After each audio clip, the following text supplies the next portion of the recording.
फक्त आज एक कटू सत्य सांगण्यासाठी आपल्या समोर उपस्थित आहे.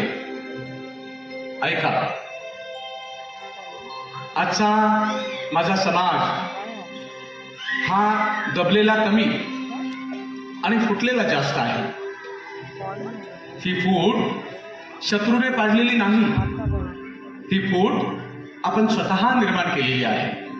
माझी संघटना, माझा नेता, माझं व्यासपीठ, माझं